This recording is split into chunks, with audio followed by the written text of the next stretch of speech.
Welcome to George Schlakek. The one and only. This is Bicycle Touring Talk 38. You may already know that this is a series that takes you along on the journey of my first bicycle tour ever. A tour that started without a destination and had now brought me to Tulum, Mexico, with a scheduled return flight to Buffalo, New York via Orlando and New Jersey, from where I was to cycle back to my cabin in Canada. This episode covers the last week of my time in Mexico. My first 2 nights in Tulum were at the Weary Traveler, a backpacker's hostel. It was my first experience in the mixed dorm. I remember being the only male who was still in bed the first morning. A few young women were getting ready for their day, moving around the aisle in minimal clothing or wrapped in towels. The hostel had a shuttle to the beach, about a 5-kilometer ride away. I didn't use it because riding my bike made me much more flexible. The 2 nights at the hostel were a lot of fun, partying with other travelers from various different countries. But after that, I was ready for a change. I liked the idea of spending my last day in Tulum near the ocean and the Mayan ruins. Even in the beach zone, accommodation was available at reasonable prices, just a bit more expensive as would be expected. The most expensive hotels and resorts are usually located on the side of the road that has direct access. For those with lesser budgets, there's the other side of the road. Public beach access was within walking distance. It seemed like a good compromise, and that was what I was after, the right balance between affordability and proximity to the ocean. I left the Weary Traveler around lunchtime that day, in search for my bargain paradise on the beach. What did I find? A lot of places that offered great accommodations at various price levels, and an empty lot with some guys drinking beer by a campfire. They had put up a banner that advertised 50 peso camping spots. Behind them, off to one side, was an older camping trailer where a woman in a bikini was setting up her barbecue. She appeared to be the only guest, and I was wondering where the rest of her family might be. With no facilities at all and rough vegetation and spots, the place could hardly be called a campground. But for the price, less than $5, it didn't matter to me. If that woman was camping here, it would certainly be good enough for me. So I gave one of the guys 50 pesos, which was converted into a 6-pack of Corona at the nearby store without much delay. I picked a spot, set up my tent, and unloaded my luggage into it, except for the handlebar bag that had my camera, my passport, and a towel. It was time to take the short ride to the ruins and visit the beach afterwards. I didn't think twice about security, even though my hosts didn't exactly seem hardworking and trustworthy. To me, the Mayan ruins of Tulum were easily the most memorable ones of the entire trip. While the remnants of pyramids and other buildings are far from the most spectacular, their location on the shore, high up on a cliff, is stunning. There are lots of iguanas wandering around the pyramids, which seem to have lost their fear of people. After taking plenty of pictures of both the ruins and the iguanas, I joined dozens of other tourists and descended the stairs down the cliff to access the beach. A swim in the ocean was just what I needed to cool off. The water was crystal clear and warm. When I finally returned to my tent, it was almost dark. To my surprise, there were no other campers, not even the guys who had taken my money for the spot. To this day, I'm not sure if they even had any rights to the property. At the time, I simply decided not to worry about it. All my stuff was where I had left it. Obviously, nobody was interested in my dirty laundry and a set of sun-worn panniers. I was tired, but before I could get to sleep, I needed to have supper. Once again, I left my tent, this time on foot, with only a few essentials that I couldn't afford to lose. A neat little restaurant with outdoor patio was only a short walk away. The patio was empty, except for one guest. An attractive lady was sitting by herself, apparently waiting for her meal. We made eye contact, and I could not help but ask her if she was dining by herself. It turned out she was, so we decided to have dinner together. Kate was from Rochester, New York, just across the lake from Toronto. We had a great dinner together. This was her last night in Mexico, and she was going to move to Spain permanently shortly after her return home. Sometimes good things are short-lived. Even to this day, my dinner with Kate is by far the fondest memory of Tulum. The next day I was up relatively early, packed up my campsite and found a place to eat a quick breakfast close to the highway. As I started my way toward Cancun, I saw a beat-up car roll by in the oncoming lane. Some guy was waving to me. A closer look revealed that it was the same fellow who had taken my 50 pesos for the campsite. I waved back, but shook my head, still wondering if he actually owned the property or if he had simply pulled off a stunt to get beer money. It didn't matter at this point. My last night in Tulum had turned out great, and I had slept well. Next stop on my journey was Playa del Carmen. I had read that it was the fastest growing community in North America and a tourist trap. When I finally got to Playa, after a boring straight ride on the shoulder of the main highway, I found a town that resembled places in the US far more than any other Mexican town.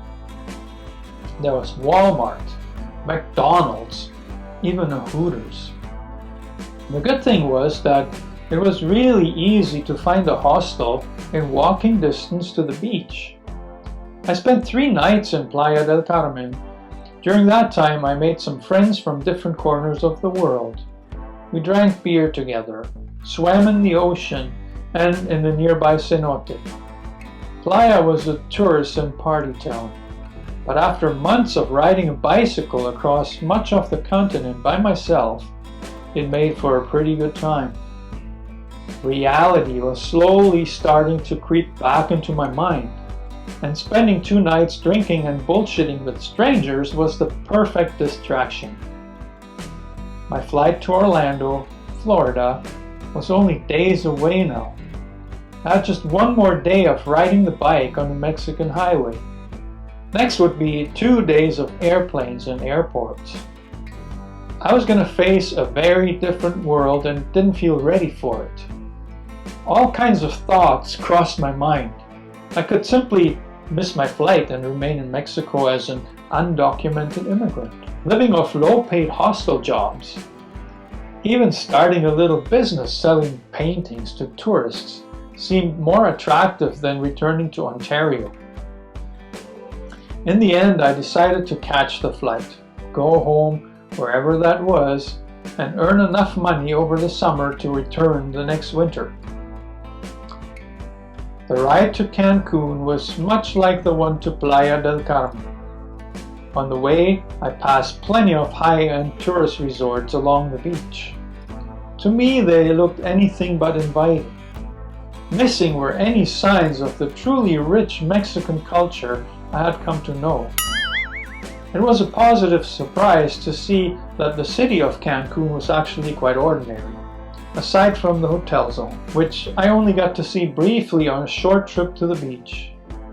I stayed at a hostel in Cancun, a quiet place with enough rules to keep away the hard partying crowd I had spent much time with in Playa. There was an interesting side to this, however. When I returned from a shopping trip on my last afternoon with plastic wrap to package my bike, I met Dolores. Dolores was a rather quiet, almost fragile-looking girl. She was quite pretty, but seemed so serious. We ended up having supper together since we seemed to be the only guests at the hostel who actually spent time there before nightfall. Dolores, I was sure, had something to hide. To this day, I sometimes wonder what it may have been. The first version of her story was that she was from Ontario, Canada. But as soon as I told her that I was from there as well, she changed her story and was now living in Michigan. Her dream was moving to Israel, but instead she had ended up in Texas and walked across the border without a passport. Her true story was probably different from anything she told me, but I didn't care. We actually went grocery shopping and cooked dinner together, which was great. After the dinner, I took my bike up to the roof patio of the hostel to wrap it. I had a huge roll of plastic wrap, but no bike box. I figured it would be good enough to wrap the bike really well, so that's what I did. Next, I packed all my things into the panniers, except for a change of clothes, a laptop, and toiletries, which went into my duffel bag. I tied all 4 panniers together and wrapped them up until they looked like a suitcase. I was done packing. The only thing left to do was to arrange a cab to the airport.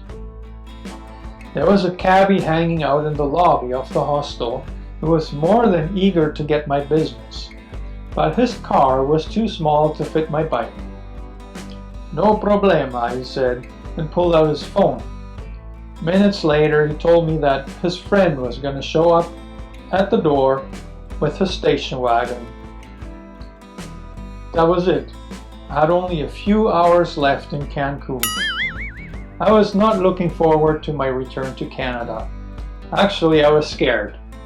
I had no job or business, nor a home except for a tiny cabin in the woods. I had no idea what I was going to do, but knew that I wanted to return to Mexico the following winter. In the meantime, I would have to adapt to a normal life again. But before my tour, my normal life had been shattered. I had went through a divorce, the loss of my home, and the sale of my business, which was basically just a highway tractor.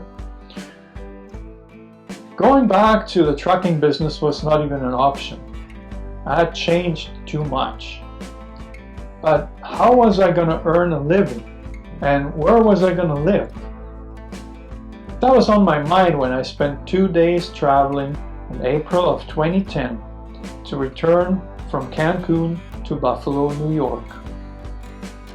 It was a bit of a consolation that I still had 4 days of cycling ahead, including 1 border crossing, to return to my little cabin near Parry Sound. I was going to enjoy every bit of that ride like it was my last, but promised myself to focus on doing more tours. After arriving in Buffalo, I spent another night at the same Days Inn hotel where I had first prepared my bike for a flight. This time, I had to unwrap and partially reassemble my bike, which was complicated by the fact that Continental Airlines had forced me to repack the bike before letting me board their plane in Orlando. Not only did they make me buy an overpriced box, but also charged me an additional $100 fee. It was quite the difference from JetBlue, who had accepted my bike in plastic wrap only, free of charge, a day earlier in Cancun. I cannot stress it enough. Inform yourself about the policies of your airline and comply with them. Also, bring extra cash. Flying with the bike can be expensive. My flight wasn't going straight to Canada. That would have cost double. Going home was tough, but there was a consolation. I had missed an entire winter. The weather was pleasant, if a little windy. The next day, I left the hotel and headed back the same way I had come 5 months earlier, crossing the Canadian border at Niagara Falls. The ride was uneventful. A border guard asked me how long I had been outside of Canada. When I replied that it had been just about 6 months, he asked if I had been arrested. I had to laugh at this question, but it also made me wonder about my appearance. Did I look that bad? In some way, I actually was homeless. All I had was a cabin up north with no running water or electricity. Both were problems I could live with, but my adventure would not be over once I arrived there. My living circumstances were not the only thing that had changed significantly. I had changed too. The tour had given me a new outlook on life. I felt more free than ever before and full of ideas to try. I had seen so many places, met amazing people, and it was now starting to inspire me on many levels. Besides optimism, I also experienced fear. How would I earn a living and save enough money to do more bicycle tours? Where would I go? Was I going to settle in my tiny cabin, or was there another place for me somewhere? I even thought of moving to Veracruz, but at the same time I was wondering what I could do there. Teaching English for the equivalent of $4 an hour wasn't going to support me. All this and more was going through my head as I was riding through familiar terrain in southern Ontario. Cycling was different now. I was hardly noticing my environment, focused entirely almost on my thoughts. I was at a crossroad in life, and I knew I wanted to make it count. It was not long after arriving back in Ontario that I moved to Edmonton, Alberta. I had found a job here and a girlfriend. For the next 6 months, my life was turbulent as my friendship grew more intimate and my friend drifted into old addictions she'd been battling. At some point, I decided to part with her and live on my own for the first time in my life. It turned out to be one of the best decisions I'd ever made. Living in the city gave me access to many activities and resources.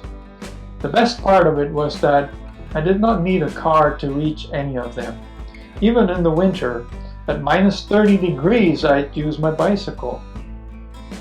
The first 2 bikes I had were freebies, donated by friends that really didn't ride or fit me very well. But I had wheels, and it always got me where I wanted to go. After living in Edmonton for a while, I discovered Edmonton Bicycle Commuters. Not only did I become a member and use their shop to fix my bike, but I also signed up as a volunteer. Rebuilding donated bikes was the best way for me to learn all the things I wish I would have known during my first big bike tour. Eventually, I rebuilt 2 bikes for myself that I still own to this day. Both are old-style mountain bikes from the 1980s. One is my new touring bike. I have already rebuilt this bike 3 times. The first time was for a tour across Central America, which I did during the first 3 months of 2013. That tour took a toll on the bike, so I overhauled it again. I may not always be on a bicycle tour, but it's usually on my mind. A bicycle can get you pretty much anywhere. All you have to do is take the time. In the next episode, I will tell you about a dream of mine, as well as the future of bicycle touring talk. It will be the last episode based on this book, Destinations Are Fake. As always, I'll put a link in the description. Thanks for watching, and watch some of my other videos.